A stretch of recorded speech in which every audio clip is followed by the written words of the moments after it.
Hey guys, to help run the forums, host the website, and travel, we've introduced a universal service fee for in-depth coverage, including this video.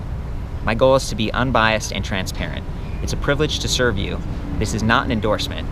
Let's get into it. Hey guys, we found a section of trail and we've actually been riding around this area enjoying the IZIP Trails, new bike for 2019. Oh, you know what? Chris is helping correct me here because they used to have one called the IZIP Trails. This is IZIP. IZIP was like, maybe it was retired a couple years ago? That's right, yep. Kind of retired it? Yeah, so it's neat to still see IZIP, and they do sell through a network of shops as well as direct online, and this is one of their most affordable models at $15.99. It's really hard to find an electric bike in that price range. That comes with a mid-mounted battery, and I like the way that it's set into the frame a little bit. It actually tips out to the right side, which is nice because if you lay the bike down on the left, trying to protect that drivetrain, you're still going to be able to access the battery. Here's the charging port on it. It's got a little LED charge level indicator.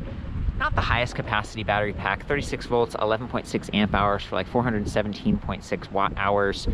But it doesn't need to be super high capacity because this is a fairly efficient SR Suntour planetary geared hub motor. This weighs about 7 pounds, about 5.5 pounds for this.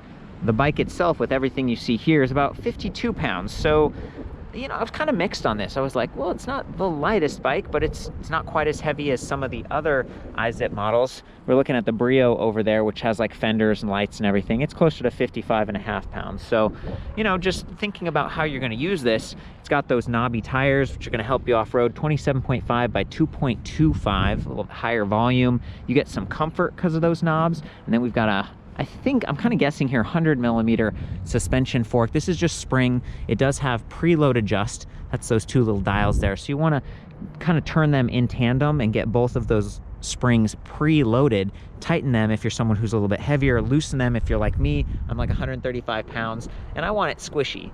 But there's not a lot of like rebound adjust. There's no lockout. It's a fairly basic fork. Same thing with the brakes. These are Tektro mechanical disc brake, 2-finger levers, no motor inhibitors because the drive system is torque activated. It's actually pretty responsive, and that's kind of neat. 180mm disc brake rotors, so a little bit bigger, give you a mechanical advantage and help to dissipate heat. And being mechanical, they're maybe a bit easier to adjust yourself with just like an Allen key, and you can tighten that cable. Adjusting them, kind of fine-tuning, you might want to do that using the barrel adjuster, so kind of twisting this outer one and expanding it to sort of create higher tension or bring it back in to give you a little bit more pull. Anyway, if we look at this bike, we've got these flat grips, a little bit more of an active saddle, and then bosses at the rear for potentially adding a rack, as well as bottle cage bosses. And it does come in a high step frame, which looks a little bit more like the Brio over there, or what I would call a mid-step frame. It seems like it goes way down here, but when you really think about the nose of the saddle and where you stand, I feel like you're only saving maybe a few inches, but that could be a big deal if you're someone with a shorter inseam. They do offer 3 sizes, so it's 16, 18, and 20, depending on if you're getting the high step or the step through. Different ones are available. I like that it has a kickstand because for me, this is actually more of like an around town kind of bike. Again, maybe commuter during the week, a little bit of light trail during the weekends. Some of the components and stuff, they're just a little bit more entry level, and you can definitely see that on this side. When we look at the derailleur, this is Shimano Tourney. That's like entry level derailleur. And then the cassette, 12 to 28 tooth versus like 11 to 32 or 42. You know, the larger the sprocket, the easier it's going to be to climb. So considering that this is kind of like a trail bike, but it has a little bit more efficient, weaker motor, 250 to 400 watt, and a hub motor versus a mid-drive, that would give you a mechanical advantage. We're just working with a more efficient system here, and one of the things that IZIP was telling us is like, hey, you know, we're trying to provide a bike here that's affordable, that you can get at local shops, because a lot of shops do carry IZIP. Again, they do sell direct if you want to go that route, and hopefully this review helps you in that case. But then also a bike that you can just pedal around without relying on the drive system at all, and it will pedal fairly efficiency. At 52 pounds, it's not the lightest weight bike, but that weight's distributed fairly evenly. And then the geared motor, it freewheels efficiently. I do appreciate that they've got this in black with black spokes and rims. Everything looks pretty nice and that this this hub motor freewheels without any drag. It doesn't have like magnetic cogging, which is something you might see on motors that are gearless. You don't get regenerative braking or any of that other stuff, but you do get that really dynamic ride feel because there's like a torque and cadence sensor here at the bottom bracket, and then a speed sensor back here at the motor. So those three signals give you a really nice ramp of power. If you're pedaling gently, it's going to give you just a little bit of power, and as you start to climb and you really put more pressure on, then the motor's going to kick in more. And by being responsive like that, it not only feels good, but it also it's more of a battery sipper. It's not going to like constantly drain your battery the way that a cadence sensor or a throttle activated electric bike would. And no, there is no throttle. This is a class 1 electric bike, meaning that you can ride it on more trails, especially in California, which is where we're filming right now. So appreciate that. Got a little flick bell, got trigger shifters down here versus a big thumb shifter up high. Triggers are nice, and these ones give you multiple steps so you can shift several gears at once and just be a little bit more like active, sporty that way. 30.9 millimeter seat post right here. It's rigid, but you could swap that out for like a seat post suspension, complement that suspension fork, and give yourself more of a full suspension feel. You know, it's a hardtail. It comes in these couple different colors. They call this gray, but it's almost like a light green or a taupe, and then black. And then we talked about the tires. No puncture protection that we saw here. Vee, Roswell. They're just a little bit more. Just, you know, it's some of the cheaper stuff, trying to keep the price point down. Straight 1.1 head tube. Looks like a 15-degree stem, so it's a little bit more up, and then this like low riser bar. So it's somewhat aggressive, but they're not going super duper aggressive. Yeah, I think that's a pretty good overview here. The charger looks like this. It's about 1.1 pounds, 2 amp output, something that you could toss into a backpack like I'm wearing and take it along with you and extend your range. Maybe you do use this to commute to work, or you're a student or something like this. I could totally see myself getting this bike for use as a student, because you might have to leave it outside parked at a rack. It could get dinged up over time, and I just wouldn't be as excited to spend like multiple thousands of dollars to get a nicer bike. The fact that you can take that battery off and charge it inside or store it away from extreme heat and extreme cold means that it's going to last longer. You know, you try not to drop it. Try to store it at about 50% full if you know you're not going to be using it for a while, and that way the lithium-ion cells don't get too stressed. I want to call out that this plastic cover here is a guide, so it keeps that chain from bouncing off. And then we've got just basic plastic pedals here on 170 millimeter crank arms. Fairly affordable to replace if you want to. And you know, again, there's more some kind of basic parts on this bike to try to hit that price point that we were talking about earlier. I'm here with Chris, and Chris, you carry some of the higher end bikes at your shop, Propel bikes. I'm wondering, what do you think about a bike like this, and what are some of the trade-offs you've noticed? Yeah, I mean, so I rode it a little bit. I enjoyed it. I thought it was pretty smooth.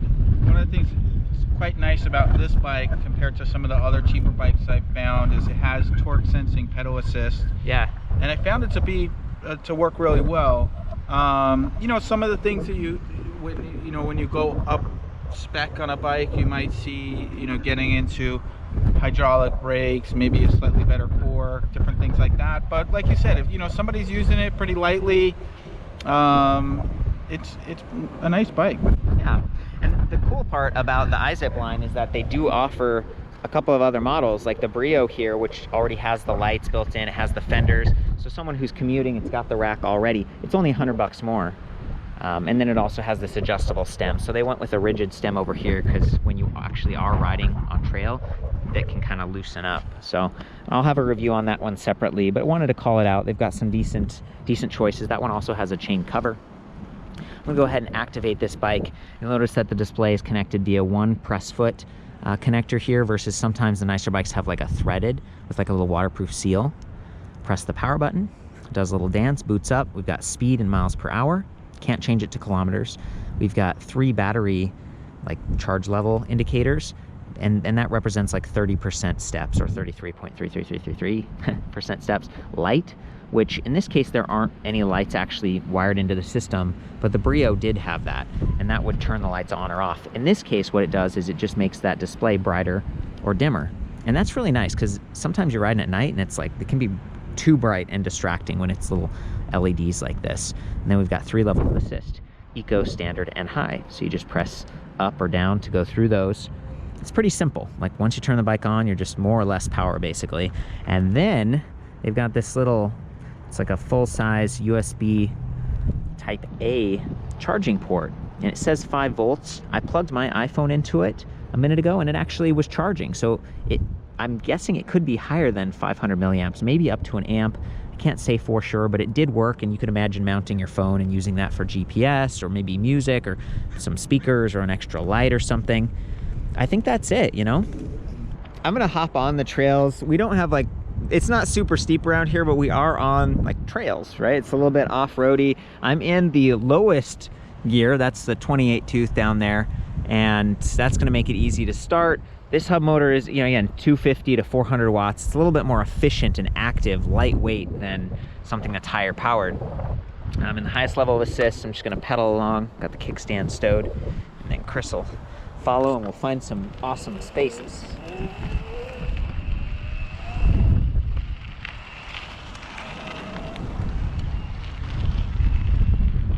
There we go. It's a little bit windy right now, but I can still mostly ride. You know, it's rolling pretty smoothly.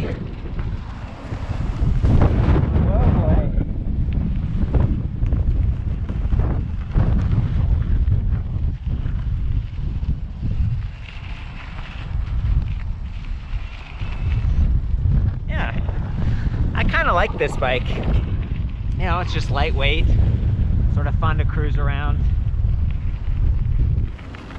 Let's try this soft stuff.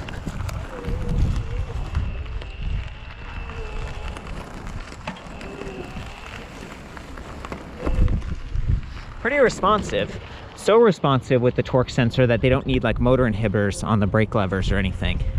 Again, this is a class 1 electric bike, meaning pedal assist only. Okay guys, we got that 42 tooth chainring with the nice plastic guide, so it's not gonna bounce off. Appreciate that. And then the slap guard, and you can see there are already some like little black marks from the chain bouncing around in this off-road section. It's a pretty basic Derailleur Shimano Tourney, and then very limited sprocket sizes, 12 to 28 tooth. I'm just gonna climb a little bit, go through some off-road sections. The tires are definitely taking the edge off a little bit with those knobs and, you know, moderate volume.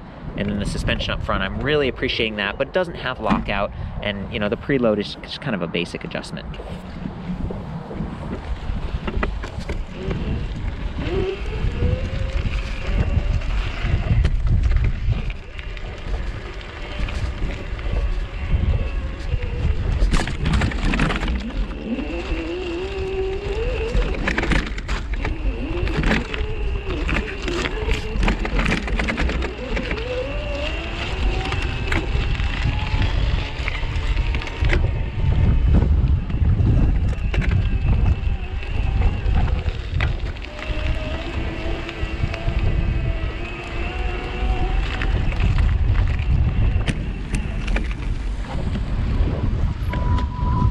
Like the camera got knocked out of position there a little bit, but we made it through.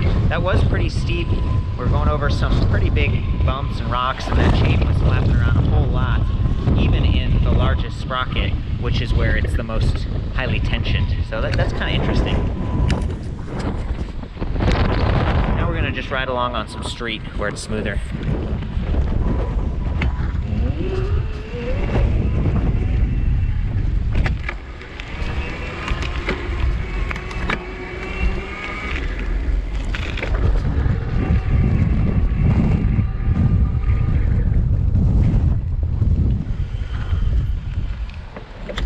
Chris has volunteered to ride the trails.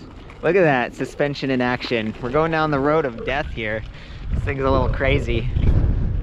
Oh boy. Put those disc brakes to the test. Pretty capable? You'll notice those tires with the slightly higher volume soaking up some of the bumps and stuff.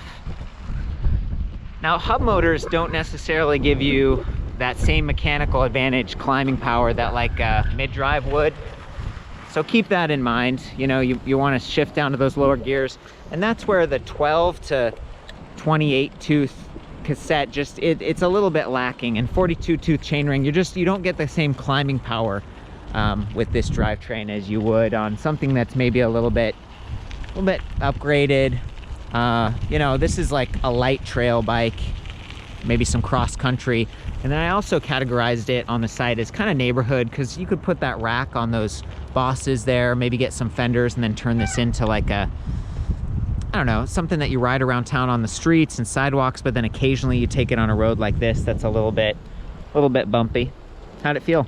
Yeah, it feels pretty good. Not too bad. You know, it's like pretty light and nimble, which is cool. I like that. Appreciate that. That's right.